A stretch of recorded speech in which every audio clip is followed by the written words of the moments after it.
Señores y señoras, muy buenas noches. Nos complace darle la bienvenida en nombre de la Fundación Global Democracia y Desarrollo Funglode, así como también del Grupo Santillana, quienes se complacen en compartir con ustedes esta noche la puesta en circulación de la obra Al borde de la tormenta, Diario de Santiago en la Guerra de Abril, de la autoría de Nicolás Vargas. Agradecemos a todos los presentes estar aquí con nosotros en una noche de tormenta, una noche de muchas lluvias, justo como inicia la novela Al borde de la tormenta con la llegada de su protagonista Pablito Fernández al país. Y precisamente Nicolás Vargas se encarga de que a través de Pablito Fernández, los que tenemos el privilegio de leer su novela, pues hagamos un recorrido por Santiago, no solamente en medio del conflicto, sino en la década de los 60. Nos permite conocer cómo funcionaba la sociedad desde el punto de vista del alto sector empresarial, de las familias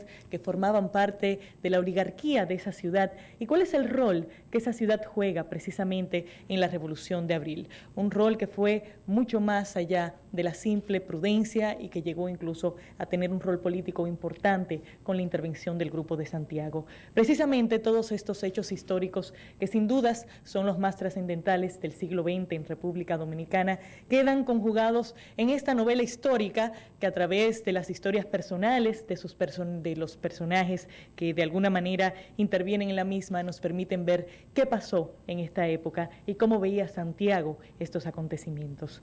De esta manera, precisamente, Nicolás Vargas nos entrega esta novela y en el día de hoy tendremos la oportunidad, pues, no solamente de ver cómo este proceso se dio, no solamente escuchar del autor de dónde vienen estas ideas, de dónde viene esta iniciativa. Nicolás Vargas, como empresario y banquero, ha tenido muchos roles en el país, pero hoy lo estrenamos como novelista y yo creo que eso es, pues, precisamente uno de los motivos que nos causa más regocijo en esta noche. Para dar la bienvenida a todos ustedes y como nuestros anfitriones en esta actividad, vamos a recibir a la señora Aida Montero, quien nos va a dar las palabras de bienvenida en nombre de la Fundación Global Democracia y Desarrollo Funglode.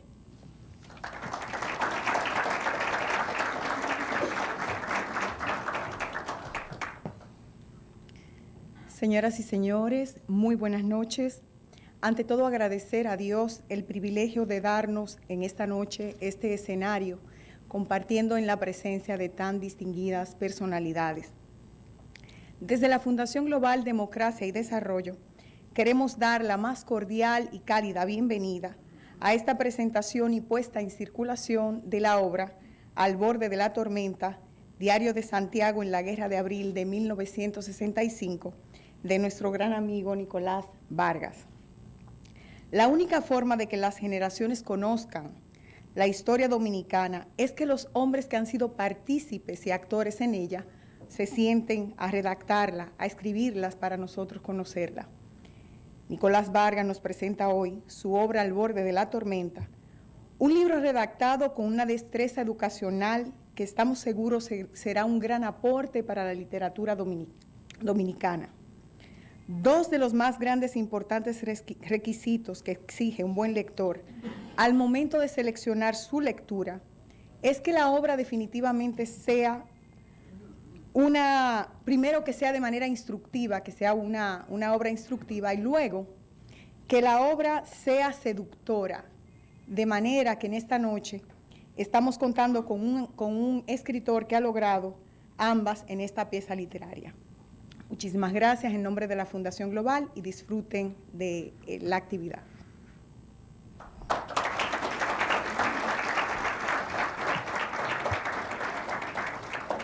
Muchísimas gracias a Aida Montero por sus palabras y precisamente ella se une a nuestra mesa de honor donde se encuentra, por supuesto, el autor y protagonista de esta noche, Nicolás Vargas, pero también damos la bienvenida en esta mesa principal a la señora Ruth Herrera, quien es la directora de ediciones generales del Grupo Santillana, quien bajo su sello Suma nos entrega esta obra en el día de hoy, e igualmente el señor Rafael Pérez Modesto, quien pues tenemos el privilegio de que nos presente la obra en esta noche. Pero bueno, esta es una obra que sin lugar a dudas va a evocar muchas imágenes de una época muy especial para la vida de Santiago, una época en la cual Santiago tenía una visión muy distinta del resto del país, una visión autónoma de cuál tenía que ser el camino a seguir para su desarrollo económico y su desarrollo social. Esa época coincide con la Revolución de Abril, pero precisamente como parte de esta puesta en circulación hemos querido compartir con ustedes no solamente esta obra, sino la visión de Santiago de esa época. Queremos que ustedes esta noche puedan llevarse un poco de lo que se vivía en la ciudad de Santiago en la década de los 60 y de cómo la Revolución de Abril cambió el curso de los acontecimientos, no solamente en esta ciudad, sino también en el país. El equipo de audiovisuales de la Fundación Global Democracia y Desarrollo nos ha preparado un corto audiovisual, algunos minutos solamente, que nos va a permitir no solamente revivir imágenes de esta época, sino también escuchar el testimonio de muchos de aquellos que tuvieron la oportunidad de vivir la historia. Lo veremos a continuación. Disfrútenlo. Santiago, la ciudad corazón, inspiradora de poemas y homenajes en su nombre, es a su vez testigo y protagonista de la historia de su país. Con la caballerosidad que le caracteriza, ha mediado y sutilmente desviado, a su parecer, el futuro de una nación. Sus habitantes, siempre justos y cautelosos, interfirieron y vivieron de forma muy particular uno de los episodios más oscuros de la historia de la República Dominicana. Y desde mucho antes pavimentaron el camino hacia la estabilidad y el progreso. A la muerte de Trujillo, que comienza, se funda aquí en Santiago, lo fundamos 12. El gestor de la idea es Arturo Bulldón. A Arturo se le ocurre sobre la Asociación para Desarrollo y se acerca a don Víctor Espaillat, que era el mayor del grupo de nosotros, y le expresa la idea. Y decidimos que lo íbamos a hacer. Esta iniciativa por parte del empresariado santiaguero dio pie a uno de los más importantes aportes educativos que se han registrado hasta ahora en la historia dominicana, la Universidad Católica Madre y Maestra. Y de ahí fue que se le dio forma a la Asociación para Desarrollo. De ahí salieron muchas ideas buenas. Entre las que salió la universidad, que me acuerdo que fue mi primer punto de venta, no como académico, porque yo nunca he sido académico, sino como una fuente de trabajo. Y el grupo decidió que íbamos a hacer una escuela de agricultura. Por medio de esta inquietud progresista por parte de los empresarios, los engranajes de la historia comenzaron a moverse. Esa escuela de agricultura había 2 personas que tuvimos la ayuda de la Fundación Ford, y 2 personas vinieron de Texas A&M a entrenarnos y a dirigir la escuela. Uno fue Lester Buford, que era el director, y otro era Canable, también de Texas.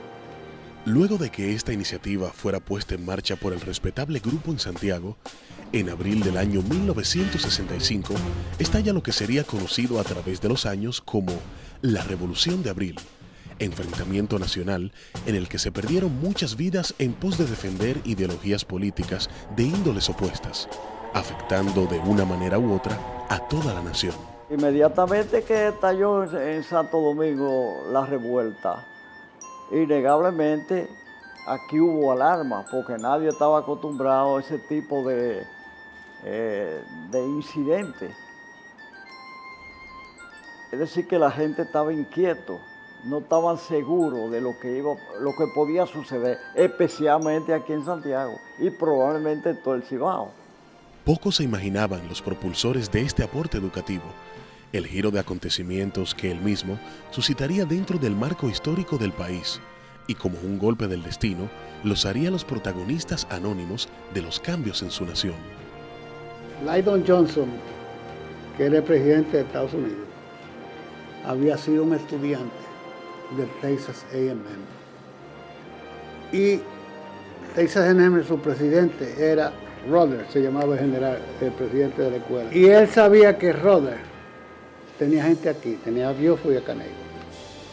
Entonces, de ahí parece que él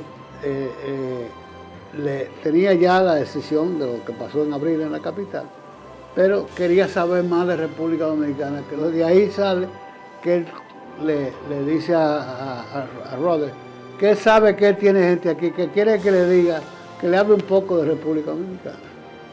Y Rhodes llama a su gente de aquí y pide un informe. Entonces esta gente de aquí le dice, sí, aquí hay un movimiento, aquí hay un grupo, que es el grupo de la asociación, que son gente que tiene ideas claras y de lo que está haciendo, lo que debe hacer para República Dominicana. Y de ahí sale el grupo de Santiago. Durante un momento de incertidumbre, la comunidad santiaguera, con el tesón y el temple que le caracteriza, se convirtió en un ejemplo de actitud patriótica y de astucia política por parte de aquellas personas que, sintiendo como seres humanos, solo deseaban regresar la tranquilidad a la República Dominicana al momento de estallar. Yo estaba en mi negocio y allá me fueron a invitar para que me integrara. Y yo me negué, le dije que no, que yo no podía salir con un fusil para apuntarle a un dominicano en el pecho. Santiago fue un punto de equilibrio, en cierto sentido, porque Santiago es una ciudad que nunca ha dependido, no es que no incida, pero no depende del presupuesto nacional. Aquí depende del empresariado, antes de la agricultura y después del empresariado. Y entonces fíjese que Santiago se mantiene al margen de las cosas. Y es posiblemente donde se hace el primer manifiesto de un grupo de empresarios que decide protestar. Este despliegue de valerosidad es palpable entre todos los santiagueros, quienes desde un punto ventajoso optaron por la mejor manera de hacer sentir su parecer ante las noticias que llegaban diariamente desde la capital del país. Los negocios siguieron funcionando, porque aquí no hubo ninguna situación de cierre ni de huelga, porque nadie estaba en ese plan. Hubo intentonas de hacer huelga, pero no la hubo. Lo que nos inquietaba era la posibilidad de que grupos muy grandes, especialmente de damas, pedían armas en el ejército, pero eso se controló y se le negó concederle armas de ningún tipo y todo el mundo se fue para su casa. Santiago estaba unificado, aunque tenían criterios cada uno separado y distinto, pero Santiago estaba completamente unificado. No estaba Santiago con la revuelta. Es decir, que fue fácil para Santiago mantenerse, porque la revuelta no pasó de Santo Domingo. La última contienda, enfrentamiento entre las tropas regulares, que en este caso era el ejército y la aviación, y la fuerza constitucionalista fue el Matún. Así que la revolución comienza el 24 de abril en Santo Domingo y el último combate termina en Santiago. Y yo estaba ahí de pura casualidad como testigo. El grupo constitucionalista había ido a Santiago a hacer una ofrenda floral en el cementerio para un caído durante la revolución, el coronel Fernández Domínguez. Y que estando ahí le dispararon y ellos no respondieron al fuego, pero entraron al Matún, que tenían planificado un desayuno con el grupo, que era un grupo bastante nutrido y que estaban armados y que habían sido sorprendidos por este ataque, pero que tenían armas. A todo esto sonaban los tiros fuera, ya empezaba a ser nutrido con armas automáticas. Con Monte Arache vi que él se lanzó al piso, un ventanal que hay en la parte alta del hotel, y se puso a disparar. Yo agachado lo pude ver disparando, vi caer como a 5 o 6 soldados. Cuando subí a la habitación al mediodía, en el balcón de la parte trasera del hotel que daba al parqueo, vi sangre, bastante sangre, unos restos, y me dijeron que eso había sido donde el coronel Lora Fernández había muerto de un cañonazo. Un tanque, él se puso a disparar ahí, en ese momento el tanque disparó y le dio en el pecho y tal.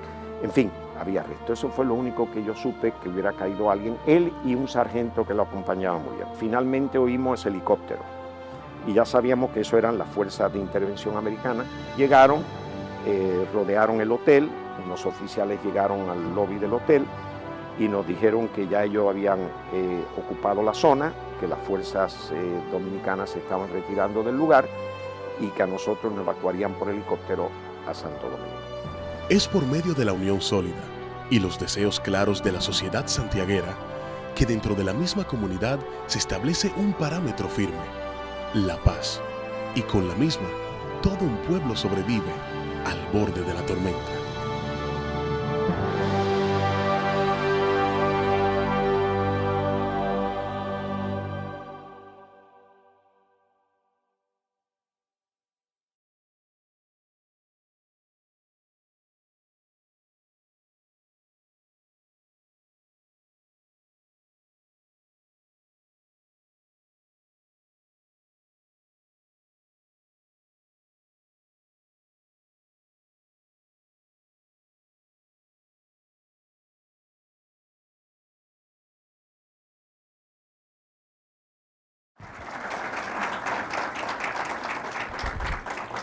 Esto es parte de la visión que Nicolás Vargas ha querido compartir con nosotros y es lo que hace a su obra una obra muy especial. Se ha escrito mucho sobre la Revolución de Abril desde muchos ángulos, pero nunca antes se había escrito cómo vieron los empresarios, la oligarquía de Santiago, este acontecimiento histórico y cómo influyeron en los acontecimientos que afectaron a esta ciudad y muy particularmente al resto del país. Precisamente esta obra de Nicolás Vargas en el día de hoy nos la entrega el Grupo Santillana, una casa editorial con un prestigio internacional que sin lugar a dudas no hace más que endosar la calidad de esta obra literaria que a partir de hoy todos ustedes podrán disfrutar. Vamos a recibir en nombre precisamente de editora de Grupo Santillana, que con su sello Suma nos presenta El al borde de la tormenta, diario de Santiago en la Guerra de Abril, a la señora Ruth Herrera, quien es su directora de Ediciones Generales.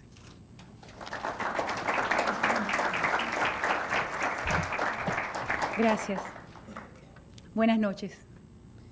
A nombre del Grupo Santillana y de su sello Suma, en el cual publicamos Al borde de la tormenta, les damos la bienvenida y las gracias por su amable presencia. Agradezco la acogida de la Funglode a través de la señora Aida Montero y de todo su equipo para celebrar esta puesta en circulación en tan memorioso lugar. Digo memorioso por el fabuloso acervo que guardan y albergan en la biblioteca Juan Bosch que ella dirige. En abril de 1965, yo estaba en la barriga de mi madre. Bastantes años después, empecé a leer sobre los relevantes hechos de ese año, sobre los constitucionalistas y Camaño, sobre su valor, su entrega, su idealismo y su sacrificio. Su objetivo era lograr la vuelta al poder del derrocado presidente Juan Bosch. También leí sobre el breve gobierno de sobre esa Constitución del 63 que procuraba establecer las bases de la institucionalidad dominicana, de un orden con justicia social y respeto a los derechos humanos. Pero no fue posible. Mientras Bosch mantuvo su conducta vertical, su integridad y el respeto a los principios democráticos, nunca antes vistos en el país, muchos sectores, que podemos llamarle oscuros, consideraron que Bosch no sabía gobernar porque no atendía a sus reclamos de riquezas y poder particulares. Y lo derrocaron. ¿Lo derrocaron o se dejó tumbar? Bueno, el tema ha sido y es muy debatido, con posturas según cada quien y sus circunstancias. Salvo que había un orden legítimo que fue interrumpido de manera no legítima.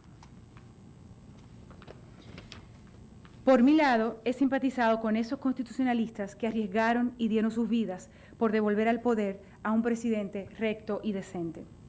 En ese contexto anímico e ideológico llegó la novela de Nicolás Vargas, con un punto de vista que podría considerarse en las antípodas de los constitucionalistas. Me llegó como un diamante en bruto, listo para ser pulido y valorado.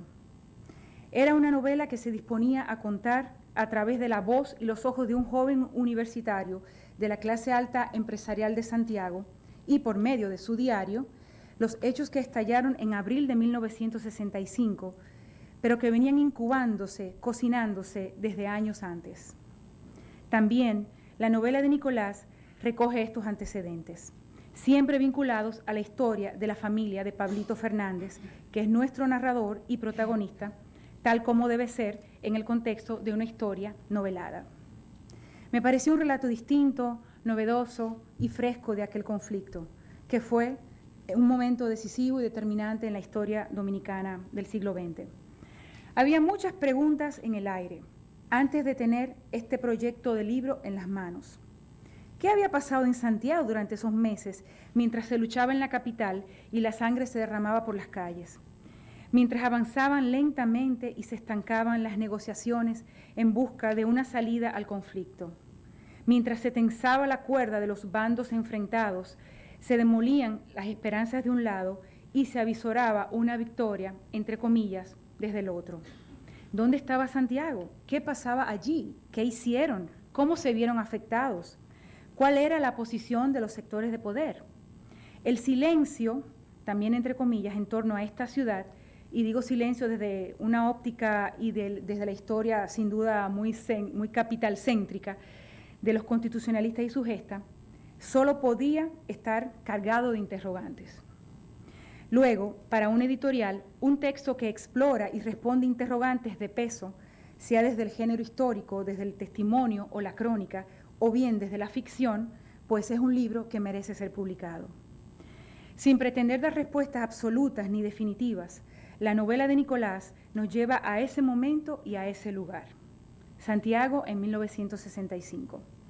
Nos expone la interioridad de una familia emblemática, debidamente posicionada para saber qué estaba pasando, cómo, por qué y quiénes eran los protagonistas y los actores de esos hechos. Una familia ubicada en el lugar de la sociedad donde se tiene voz y hasta voto en el desarrollo de esos acontecimientos. Y allí estamos, en ese Santiago de los años 60, con la mirada dirigida a la capital, la primera ciudad del país, de la cual los santiagueros se desmarcan entonces y ahora. Nuestras manos sujetan el diario de Pablito, que es este al borde de la tormenta, en el que nos va reportando las noticias que llegan de manera continua de varios frentes, de Ciudad Nueva, de sus túneles coloniales, de sus alrededores, de la parte alta, de San Isidro, del Puente Duarte, y nos hace vivir aquel clima de tensa espera, de angustia, incertidumbre, miedo, de rezos. A la vez, vivimos a cierta distancia las diligencias más o menos privadas y discretas que llevaron a cabo varios empresarios y algunos políticos de esa ciudad, con la intención de hallar una figura de consenso que resultara neutral y satisfactoria para todos los bandos enfrentados. Una figura para encabezar el gobierno provisional o de transición. Pero también la vida sigue, para todos y en todas partes, y Pablito está de vacaciones. Así que también escribirá en su diario lo que hace cuando no está pendiente de las llamadas de don Miguel desde la capital, de las conversaciones con su padre o con su tío. Esa será la cara de la vida juvenil de la época, aunque muy masculina para mi gusto, que nos da este libro de Nicolás. Hasta llegar a ese diciembre de 1965 y al asalto del Hotel Matum por tropas del gobierno, donde almorzaba, por lo menos eso dice la ficción, quizás desayunaba, como dice el señor Bilward, una delegación de constitucionalistas que había ido a Santiago a honrar al coronel Fernández Domínguez en su tumba. Este hecho no podía quedarse fuera para completar este trozo de historia dominicana novelada. Y por eso les decía que tenía entre manos un diamante, ahora ya un diamante con todas sus caras definidas y proyectando las multicolores iridiscencias que emite cuando la atraviesa un rayo de luz. Y esta joya les entregamos en esta noche. Espero que las disfruten. Nicolás estará muy feliz si esto sucede. Gracias.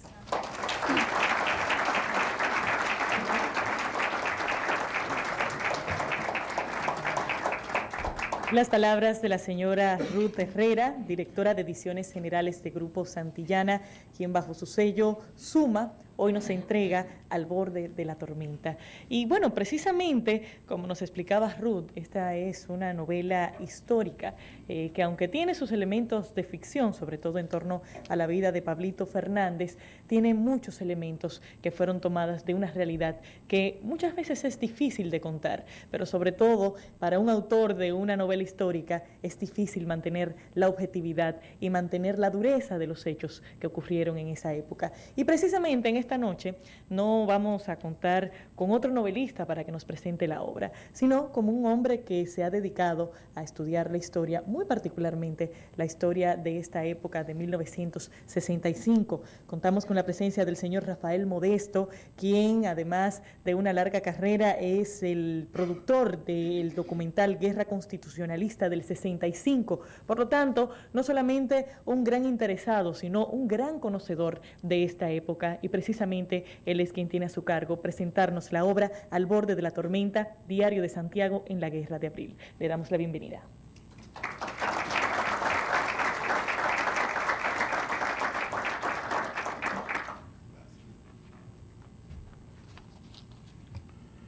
Buenas noches. Un informe secretarial me dio cuenta de una llamada al señor Nicolás Vargas, vicepresidente del Grupo Popular, para tratar asuntos de interés. No obstante mi extrañeza, como es de costumbre, solicité contestar y en contacto con el solicitante recibí el agradable comentario de que Nicolásito, como él mismo se definió, pudo ver completo el documental de nuestra autoría, Guerra Constitucionalista de 1965, Memorias, y que necesitaba, de ser posible, un ejemplar del mismo, así como tratar algunos comentarios del tema con el autor. Gustosamente acepté dicho intercambio, contesté múltiples preguntas sobre el magno acontecimiento e inquietudes no comunes en una persona de su origen y desempeño y sin antecedentes de militancia revolucionaria conocida. Pero al identificarme como productor televisivo de temas históricos, con libros y documentales acerca de este y otros temas, no solo regalé ejemplares del referido documental, sino que también obsequié algunos DVD con programas específicos de aspectos importantes del proceso de la guerra, de la intervención de 1965, algunas publicaciones que a mi entender deben ser conocidas para manejar a profundidad el tema y comprometiendo el servicio de mis buenas relaciones para que protagonistas sobresalientes de esa titánica jornada, como el vicealmirante retirado y jefe de los hombres rana, Manuel Ramón Montes Arache, y también el mayor general retirado y también héroe nacional Héctor Lachapelle, y otros combatientes destacados como el comandante Belio Hernández, recién fallecido, Anulfo Reyes y otras personalidades, ofrecieran sus valiosos testimonios. En fin, me puse a la más sincera e incondicional orden de Nicolás. Fue entonces que con humilde actitud Nicolás me confiesa que ha venido trabajando una especie de novela cuyo contenido y temática es precisamente la lucha constitucionalista de 1965. Tras comentarle varios pasajes que pude vivir e investigar al respecto y devolverle varias preguntas telefónicas y por correo electrónico, el autor del libro que comentamos, Al borde de la tormenta, me solicita la revisión de su obra, cosa que acepté, nunca pensando que podría ser elegido como presentador de la misma. Al leer el texto en un viaje directo que hice de Santo Domingo a París, lo devoré en pocas horas, aunque formulé algunas pequeñas correcciones y lo enriquecí con algunos datos que entendí pertinentes. Desde ese momento llegué a la conclusión inexorable de que, de publicarse, esta versión estaba llamada a ser un éxito rotundo. No solo porque su lectura, cargada de realismo y descripción hermosa, cautiva a ser leída, como se dice comúnmente de una sentada, sino porque resulta una visión diferente de un tema vigente, instructivo y que manejado con belleza enriquece nuestro idioma y fortalece la educación de las presentes y las venideras generaciones desde el punto de vista historiográfico. La Guerra Constitucionalista y Patria de 1965 es, sin dudas, el acontecimiento más sobresaliente en la historia nacional dominicana del siglo XX. Y en la obra que comentamos, Al borde de la tormenta, su autor logra plasmar una radiografía clara, precisa, libre de pasiones que contaminen sus hechos y conclusiones. Es la visión de un joven universitario formado profesionalmente en Estados Unidos, proveniente de una acaudalada familia empresarial del Cibao, que narra lo acontecido con precisión cronológica increíble, gracias a la destreza lograda desde su involuntario exilio, que le permite llevar su diario personal tomando en cuenta días, horas y hechos, y utilizando un mínimo de palabras. Se han escrito y escribirán muchos libros en torno a la llamada Revolución de Abril, pero ninguno, como el de Nicolás Vargas, ofrecen la visión real de los sectores oligárquicos y empresariales no comprometidos directamente en los sucesos bélicos.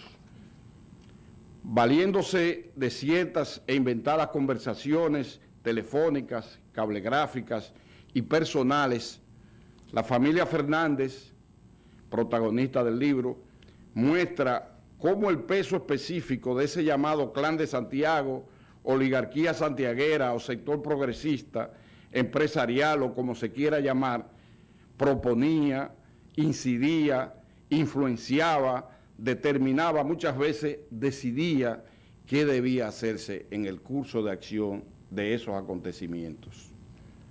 Ese sector empresarial tenía relaciones con los norteamericanos, era bien visto por los sectores militares golpistas y anticonstitucionalistas, con el clero, con la población y con los constitucionalistas en lucha. Esa posición no solo le resultaba muy cómoda para estar bien informada, sino para influir en el curso de los acontecimientos, siempre en defensa de sus intereses y en procura de que los efectos de ese torbellino político, social y militar que explotó el 24 de abril y se extendió a lo largo de varios meses, no se expandiera en todo el país ni se entronizara en el Cibao, principalmente en su capital, que sigue siendo Santiago. Sin pretensiones de sociólogo, ni politólogo, ni cientista social, Nicolás Vargas en esta obra que hoy se pone a circular, profundiza con tenue y bella sencillez en explicaciones que la mayoría de los dominicanos desconocen. Se adentra en los orígenes de esa tormenta, en el dominio y terror de la tiranía trujillista que se estableció en 1930 y que se mantuvo a sangre y fuego, situación que obligó a buenos dominicanos, como su abuelo, a morir resistiéndolo y obligando a ciertas familias pudientes a sacar sus hijos a estudiar fuera del lar patrio, como aconteció a los hermanos Pablito y Pedrito Fernández, dos personajes centrales de esta novela que representan casos reales. Contacto con inteligencia, la obra que comentamos critica la injerencia norteamericana, la intolerancia de los círculos políticos ultraconservadores, económicos y militares de entonces, y lamenta las incidencias de dolor que nos infligimos los beligerantes de uno y otro bando. Algo trascendente que revela cómo antes de la intervención norteamericana producida el 28 de abril, cuando la victoria constitucionalista era indetenible, los pueblos del interior se movilizaban en respaldo al movimiento que propugnaba por el retorno de Juan Bosch al poder y la Constitución Democrática de 1963.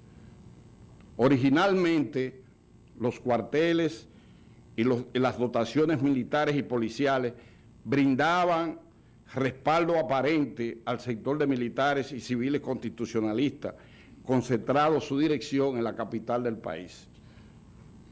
Tras las más cruentas y grandes batallas, la falsa paz fue imponiéndose en el interior del país y los esfuerzos revolucionarios de extender la guerra al interior resultaron inútiles e infructuosos.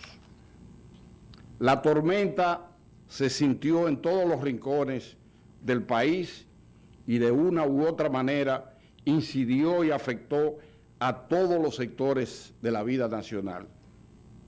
Pero, mientras en Santo Domingo, casi al final de la contienda, se celebraba cada minuto de sobrevivencia con júbilo, con la expresión a todo pulmón de un día más dominicanos, inmortalizada por el valiente locutor cubano Luis Acosta Tejeda, en Santiago de los Caballeros, como en otros lugares del país, el toque de queda muchas veces resultaba ficticio y la vida seguía su curso con fiestas, bonches, encuentros familiares que a través de Pablito podemos conocer con lujos de detalle. El contenido del libro es rico, porque igual nos adentramos en sucesos bélicos sin precedente en nuestra nación y terminamos conociendo la historia del ron, su proceso de producción, la calidad, la catación, pero también la historia del tabaco y de los cigarros criollos, descrito con brillantez por Nicolás Vargas en la personificación de Pablito Fernández y allegados. No puedo dejar de comentar, pese que en los comentarios con el autor me pidió cierta discreción para evitar quitarle impacto, un hecho que fue lo más común en esa época. Pablito tuvo que vivir una situación de enfrentamientos en la que uno de los personajes de la novela cae conjuntamente con un amigo extranjero que estaba en el país y que formaba parte de los interventores de la 82 Compañía Aéreo Transportada Norteamericana. No voy a dar los detalles de esto a petición de publicación. Testimonios terribles son narrados ahí, se vivieron en esa época, que sucedieron con mucha frecuencia, pero su dolor se disipa con el tiempo y es bueno que con obras como estas los conozcamos con fines principalmente de que no se vuelvan a repetir. Podíamos comentar decenas y decenas de episodios, de anécdotas, situaciones que de manera amena, aunque sucinta, se recogen en este gran libro, mas el tiempo nos limita y solo contamos con la ocasión de agradecer la distinción que me han brindado de presentar y comentar esta gran obra, que me atrevo a vaticinar será una referencia obligada para quienes vivieron o quienes desconocen las incidencias de ese extraordinario reto político e histórico del pueblo dominicano expresado entre abril y septiembre de 1965. Me permito felicitar al reputado Grupo Santillana por auspiciar esta obra. Creo que es una gran iniciativa e incluirla en sus publicaciones especiales. A Nicolás Vargas, mi exhortación a que prosiga produciendo joyas que histórica y literariamente enriquezcan al país, pues cuenta con el talento y la calidad para lograrlo.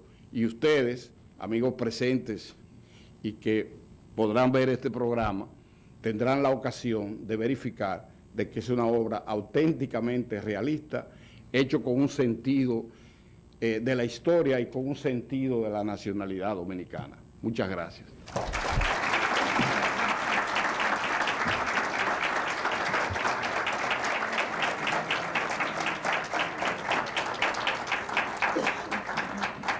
Agradecemos las palabras del señor Rafael Pérez Modesto, pues quien nos revela mucho del contenido, pero nos deja apenas con la tentación de leer la obra, y yo sé que muchos de ustedes a partir de sus palabras lo harán. Y bueno, todos conocen a Nicolásito Vargas, que hasta hoy lo veíamos como el empresario y banquero siempre sonriente, a partir de hoy como el novelista, pero siempre, por supuesto, como abanderado y amante de su ciudad natal, Santiago de los Caballeros. Me atrevo a pretender darle algunos datos que quizás de algunos de ustedes no conocen sobre su vida personal y que sin lugar a dudas forman parte de los acontecimientos que han incidido en cómo ha creado el escenario en el cual se da esta novela y probablemente hasta en alguno de sus personajes. Nicolás Américo Vargas Pimentel nació en Santiago de los Caballeros, República Dominicana, estudió Economía y Política en la Universidad de Princeton y realizó una maestría en Administración y Mercadeo en Wharton, en los Estados Unidos. Trabajó en la Casa Bermúdez durante 25 años. Desde 1993 al 95 fue vicepresidente del Consejo y administrador de la Compañía Anónima Tabacalera, también en Santiago. Lleva casi 15 años de labores en el Grupo Popular, donde ocupa una vicepresidencia. Es miembro de la Asociación para el Desarrollo de Santiago, ha sido miembro de todas las asociaciones empresariales de esa ciudad y en la actualidad representa al Grupo Popular en varias asociaciones y entidades empresariales. Practica tenis y golf como deportes. Como hobbies le gustan la lectura, la televisión y el cine, y está casado con doña Olga Espinal, con quien tiene 3 hijos, Nicolás, José y Carlos, así como 3 nietos. Y precisamente Nicolás Vargas es quien hoy nos entrega esta obra, Al borde de la tormenta, y los recibimos para escuchar sus palabras.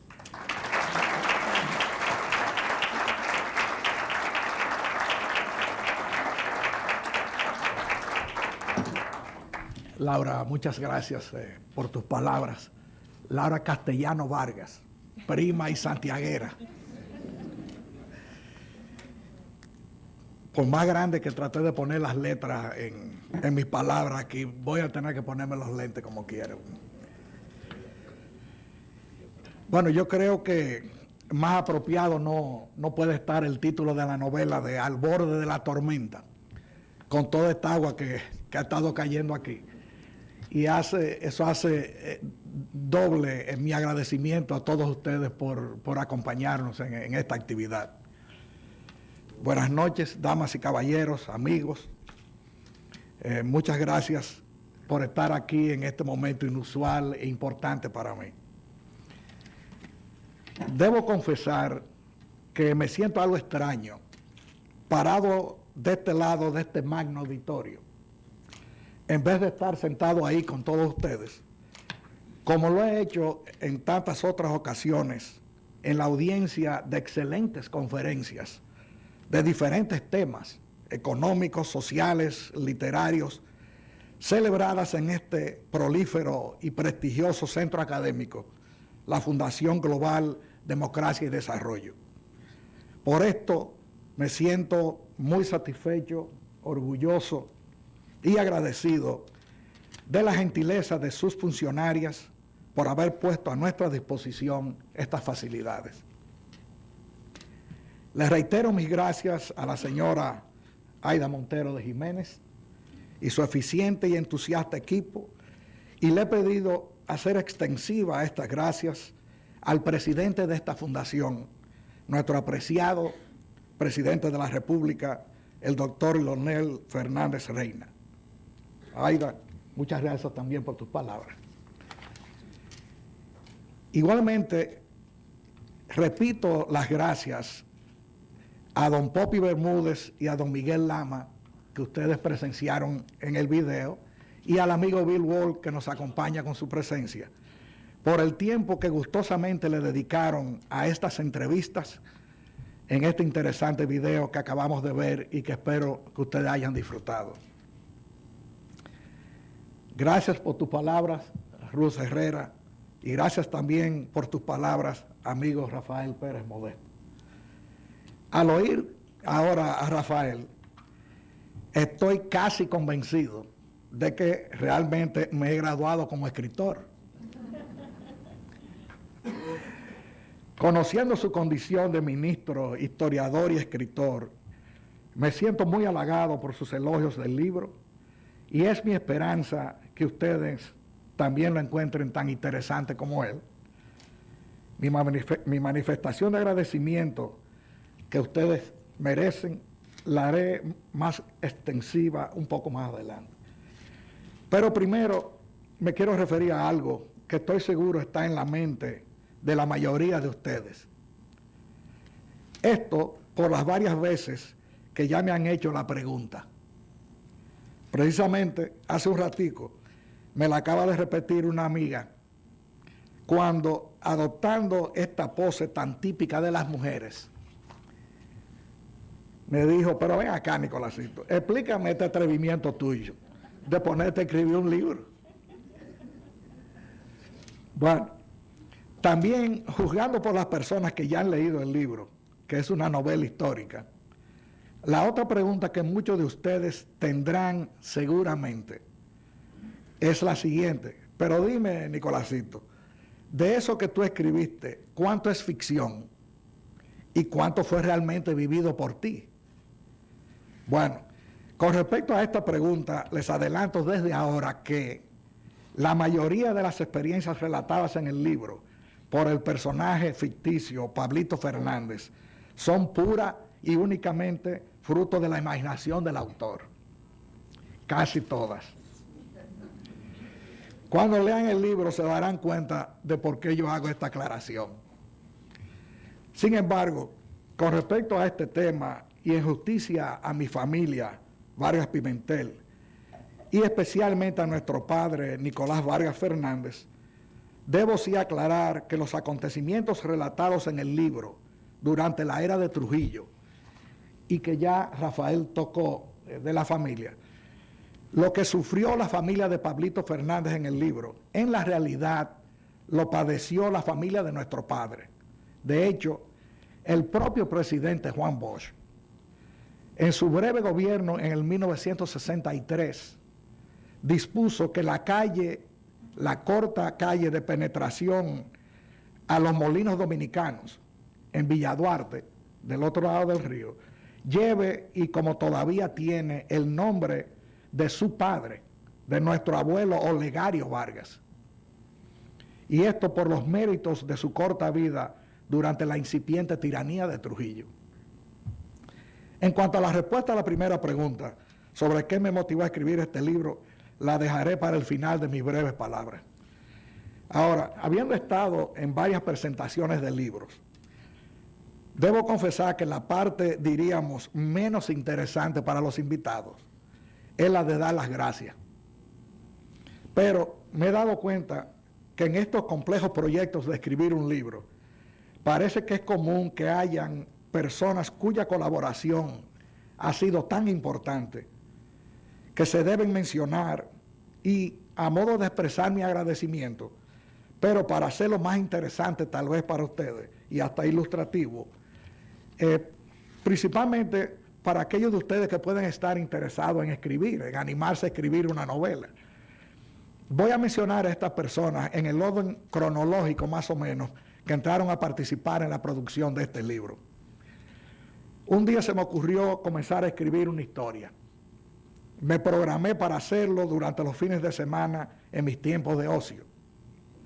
Me sentaba frente a la computadora y sin ponderarlo mucho mis dedos tocaban las teclas plasmando lo que me venía a la mente en estos más de 3 años de escritura.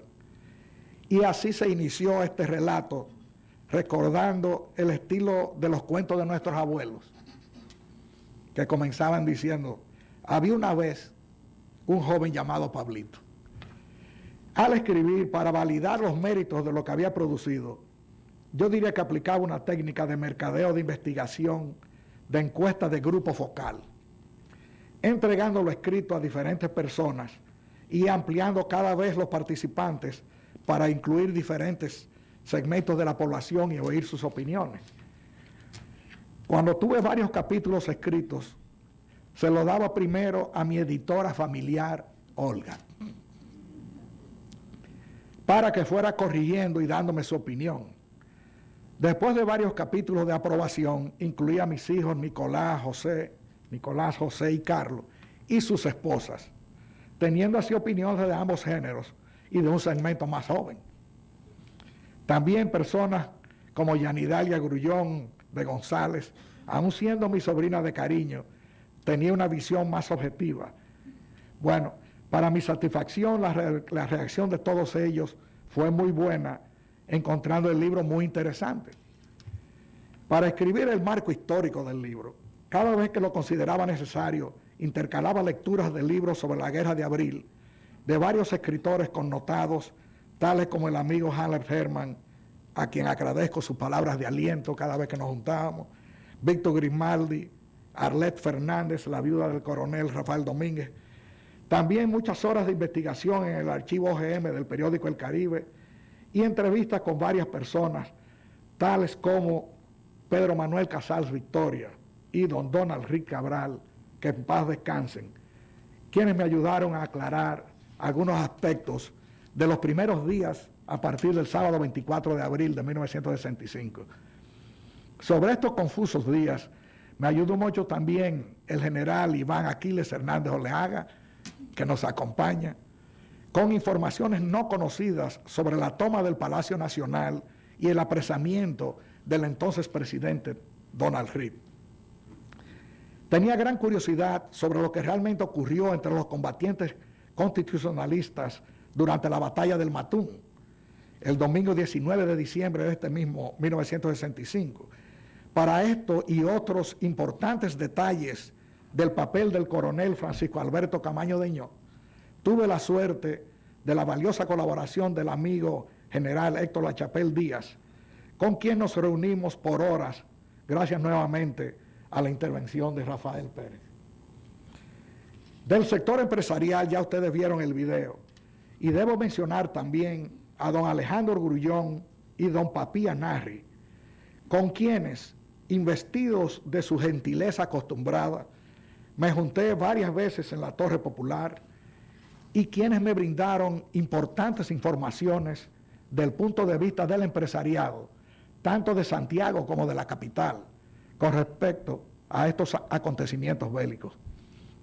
Siguiendo con mi comprobación de si iba por buen camino, ya con el creciente entusiasmo y confianza que sentía, y con el primer borrador del libro completo en las manos, decidí salir de este círculo familiar e incluir a otras personas para oír su opinión. La primera prueba de fuego, diría yo, fue la que acaba de describir Rafael. Tal como él explicó, me acerqué a él para conseguir ciertos datos históricos que necesitaba el libro, pero inmediatamente llegué a la realización de que por su participación personal en la Guerra de Abril y además su experiencia como historiador, él era la persona idónea para dar una opinión sobre los méritos del libro. Rafael, siempre consecuente con mis solicitudes, me dijo de inmediato que con mucho gusto. Después de varios días nos juntamos y me sorprendió, como ahora mismo me ha sorprendido con sus palabras. Fue, entre otras cosas, la primera persona en indicar que el libro tiene aportes históricos, como él ha expresado, al presentar un punto de vista del cual no se había escrito sobre este episodio de la Guerra de Abril.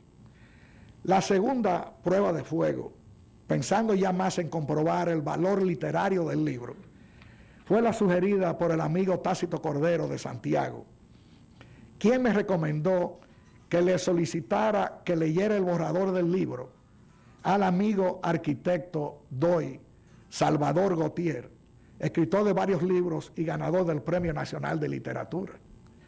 Lo llamé por teléfono y con mucha gentileza me indicó que pasara por su casa.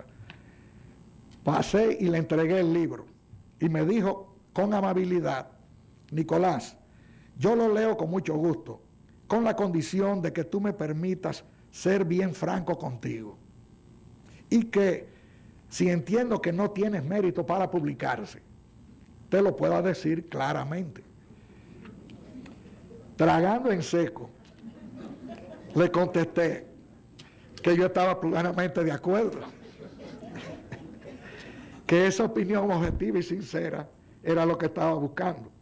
Entonces me dice: bien, yo me voy de viaje la semana que viene, pero te prometo leerlo cuando regrese y te llamo. Como a los 4 días, recibo una llamada sorpresiva de Doy y le pregunto, ¿ha podido comenzar a leer el libro? Y me responde, no solamente lo comencé, sino que ya lo terminé. Pasa por aquí mañana. Bueno, él lo encontró muy interesante. Me escribió varias acertadas observaciones y me felicitó. Creo que cuando él se entere de esta cuña que yo estoy metiendo para el libro, me va a cobrar dinero.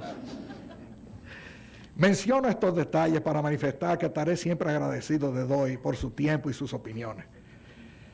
Otra persona que debo mencionar, entre muchas, es el general José Miguel Soto Jiménez, escritor e historiador, quien cuando lo consulté sobre diferentes puntos históricos del libro, se brindó a leerlo y hasta lo refirió a su propio corrector de estilo, Simón Guerrero, quienes lo revisaron y brindaron sus observaciones con el solo interés de colaborar con un futuro escritor.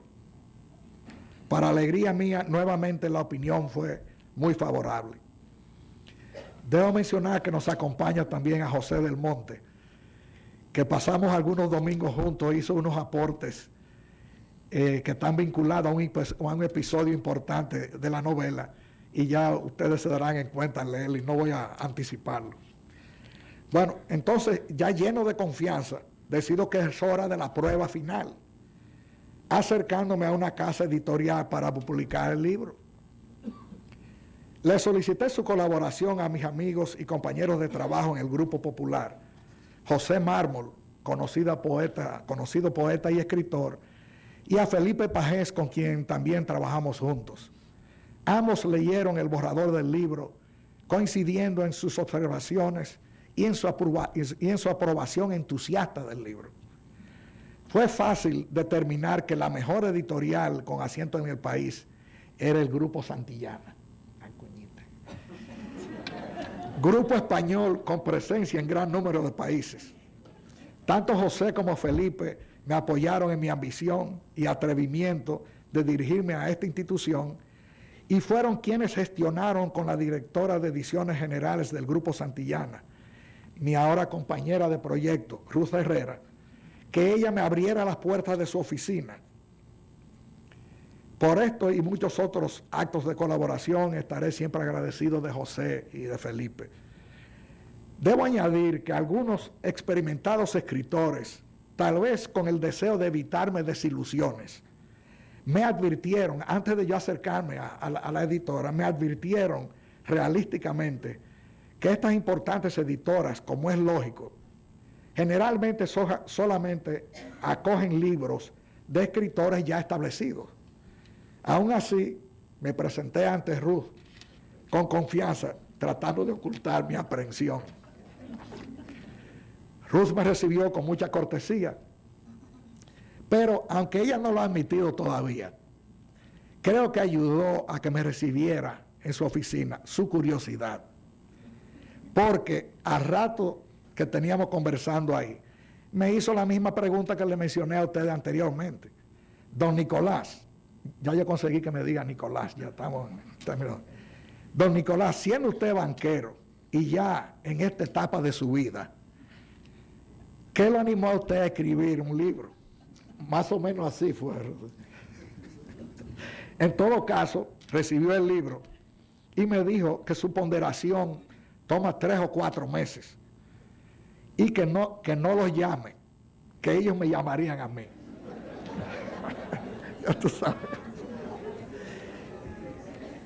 Para fortuna mía, nuevamente me sorprende una llamada antes del tiempo esperado, de Ruth en este caso, y me dice sencillamente, Nicolás, estamos interesados.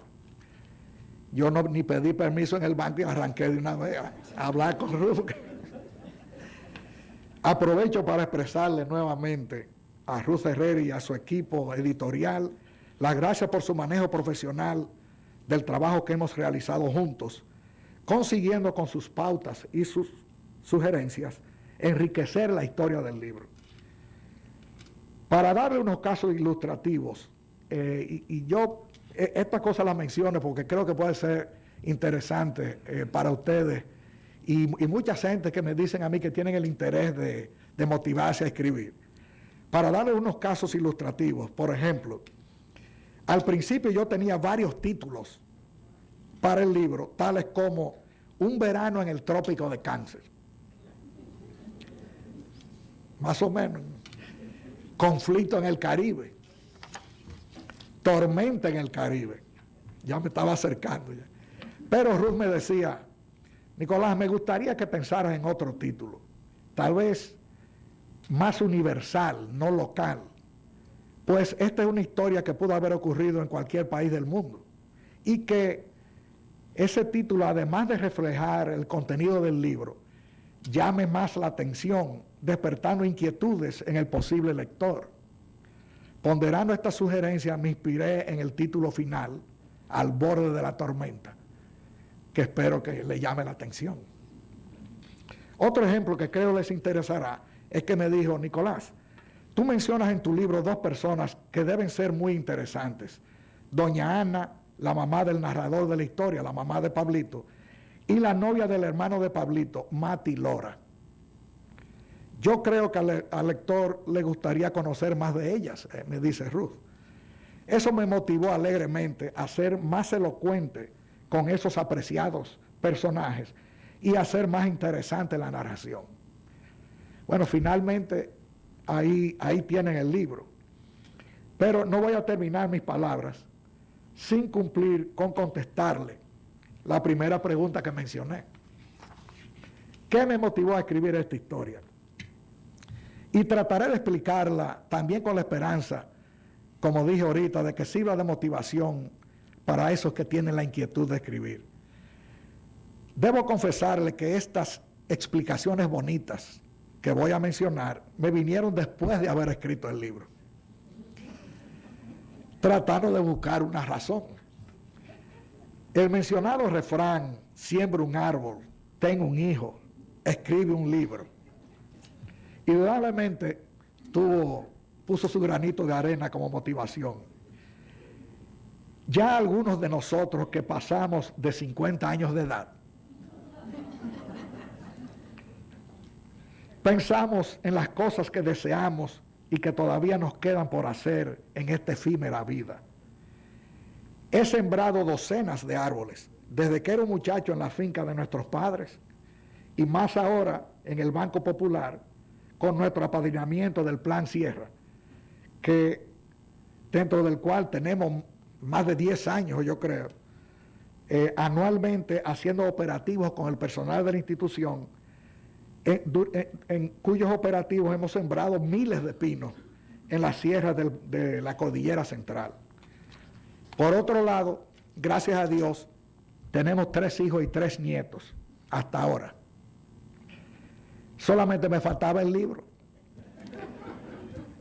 Al escoger un estilo literario de escritura, concluí que era preferible el de la novela histórica, porque como bien ha dicho el historiador y amigo Fran Moya Pons, muchas veces la novela puede ser más verídica que la historia, porque logran transmitir a los lectores imágenes más vívidas y duraderas que los propios textos de la historia. En este libro, Al borde de la tormenta, se tocan delicados temas morales y políticos, pero todos son reflejos de la realidad que se vivió en aquella época, hace casi medio siglo. Estos asuntos, como sus personajes, se han querido tratar con franqueza, pero también con el mayor respeto. Yo creo que sencillamente comencé a escribir para entretenerme.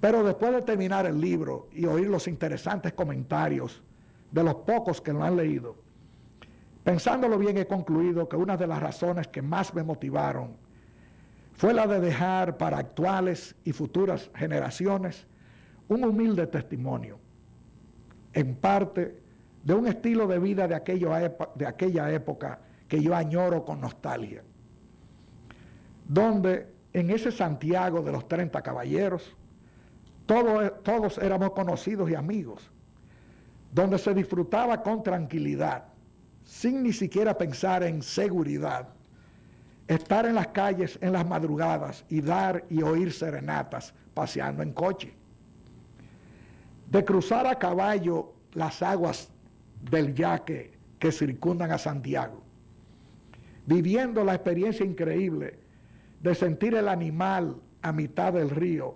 nadando por la profundidad de aquel río, que hoy sus negras aguas se cruzan a pie.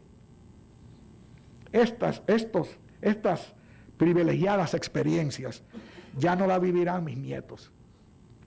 Y para terminar, sin enarbolar pretensiones morales, no me sorprenderá que muchos de ustedes, cuando lo lean el libro, concluyan que esta novela histórica podría muy bien estar dedicada a algo maravilloso que en esta época moderna tampoco valoramos y tampoco respetamos, que es el don divino de la vida.